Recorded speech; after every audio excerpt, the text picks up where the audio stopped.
Teoría del trabajo social. 3. Intervención grupal. A continuación veremos la investigación final de cómo facilitar el aprendizaje en un grupo. Adelante. ¿Qué es el aprendizaje? Se denomina aprendizaje al proceso de adquisición de conocimientos, habilidades, valores y actitudes, posibilitado mediante el estudio, la enseñanza o la experiencia. Dicho proceso puede ser entendido a partir de diversas posturas, lo que implica que existen diferentes teorías vinculadas al hecho de aprender. Ahora se verán algunas de las estrategias para facilitar el aprendizaje en un grupo. Número 1. Haga preguntas a la clase durante las conferencias para estimular la curiosidad. Esto sirve si los estudiantes quieren saber algo, bien sea porque sienten curiosidad o porque se les será de utilidad en su vida diaria. Si las preguntas hechas en clase son de una naturaleza inquisitiva, también llevará a una mayor comprensión. Número 2. Utilice preguntas. Estas se pueden crear para cada tarea, conferencia y presentación audiovisual. Las preguntas motivan a los estudiantes a examinarse ellos mismos y entre ellos, porque los exámenes estarán basados completamente en preguntas. Estas preguntas guías deben probar la habilidad de entender, explicar, ilustrar y aplicar conceptos y principios enseñados. Número 3. De una prueba corta de 5 minutos al comienzo de cada pregunta. Estas pueden ser de unos cuantos ítems de preguntas. Estas pruebas cortas motivan al estudiante a repasar sus notas de clase y mantenerse al día en las tareas asignadas. Número 4. Utilice visuales gráficos. Los oradores públicos han encontrado que el uso de los visuales gráficos y oraciones sencillas escritas, colocadas al frente del público, enfocan la atención hacia la pregunta planteada. Número 5. Enseña principios de pensamiento crítico a la vez que enseña la materia. Utilice el material como ejemplos concretos del pensamiento crítico. Número 6. Fomente que sus estudiantes se conozcan unos a otros. El primer día de clases, coloque a los estudiantes en pares y pida que cada uno de ellos se haga preguntas a su compañero acerca de dónde viene, sus intereses, pensamientos y opiniones. Número 7. Coloque los nombres de los estudiantes en las tarjetas y llame a todos los estudiantes, no solo a los voluntarios. Esta técnica sencilla evita el problema común donde 4 o 5 estudiantes monopolizan toda la discusión. Número 8. Fomente el pensamiento independiente. Presente a sus estudiantes un problema que requiera algo de pensamiento independiente y tenga varias posibilidades de soluciones. Pida a sus estudiantes escribir sus soluciones en un papel. Número 9. Fomente al escuchar con atención. Con frecuencia seleccione estudiantes para resumir en sus propias palabras lo que dijo otro estudiante. Número 10. Hable menos para que los estudiantes piensen más. Trate de no hablar más del 20% del tiempo de la clase.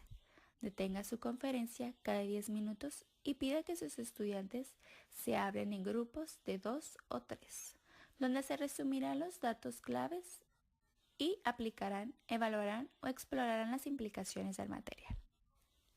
Número 11. Sea un modelo. Piense en voz alta al frente de sus estudiantes. Deje que ellos le escuchen descifrar lentamente los problemas de la materia. Número 12. Utilice el método socrático para hacer preguntas. Número 13. Fomente la colaboración. Con frecuencia divida la clase en grupos pequeños de 2 o 3. Asígneles a los grupos tareas específicas y límites de tiempo. Número 14. Trate de usar la enseñanza en pirámide. Pida en los estudiantes que discutan una pregunta o problema en pares para llegar a un consenso. Ahora, se verá a continuación la importancia del ambiente de aprendizaje. Un ambiente de aprendizaje se define como un lugar o espacio donde el proceso de adquisición del conocimiento ocurre. Es un ambiente de aprendizaje, el sujeto actúa, usa sus capacidades, crea, participa activamente y utiliza herramientas para obtener e interpretar información con el fin de construir aprendizaje. El ambiente de aprendizaje tiene objetivos y propósitos claramente definidos, los cuales son utilizados para evaluar los resultados. El reto del ambiente de aprendizaje es integrar todo ese conjunto de elementos y relacionarlos sistemáticamente y lograr que sea eficaz y eficiente con el cumplimiento de sus objetivos. ¿Cómo motivar el aprendizaje en grupos reducidos? Número 1. Trabajar las habilidades básicas y la coordinación dinámica general. Número 2. Fomentar la autonomía del alumnado. Número 3. Asumir responsabilidades, solucionar conflictos sin tener que recurrir siempre al docente. Número 4. Trabajar de forma cooperativa con todos los compañeros. Ahora veremos cómo motivar el aprendizaje en grupos amplios. Número 1. Conocer los elementos a tener en cuenta en el diseño de los ambientes de aprendizaje. Número 2. Diseñar ambientes de aprendizaje dentro de nuestra propuesta de unidades didácticas. Número 3. Comprobar la viabilidad de una propuesta didáctica para el área. Ahora se describirá el proceso de enseñanza-aprendizaje. Aprendizaje es el cambio de la disposición del sujeto con carácter de relativa permanencia y que no es atribuible al simple proceso de desarrollo. Como proceso es una variable que interviene en el aprendizaje. No siempre es observable y tiene que ver con las estrategias metodológicas y con la globalización de los resultados. Ahora, se verán actividades para fomentar el aprendizaje colaborativo. El aprendizaje colaborativo adquiere sentido cuando los estudiantes logran comprometerse y disfrutar lo que hacen. Por eso, se añadirán algunas dinámicas. Para entrar un rompehielos, una donde estén conociendo las destrezas de los compañeros, una donde haya acuerdos de trabajo de capacitación. Ahora, también se hablará de algunas técnicas que pueden ayudar para formar grupos, que es estructurar las tareas de aprendizaje. Algunas de ellas también pueden ayudar a la facilitación de la colaboración, las cuales también pueden derivarse exponiendo ejemplos, haciendo propuestas a los otros grupos. También puede haber técnicas que ayuden a evaluar el trabajo. Con base a los acuerdos sobre las competencias, objetivos y estructura de las tareas, es necesario también evaluar el trabajo. El objetivo es sobre todo generalizar los resultados a otros campos para permitir la solución futura a los problemas.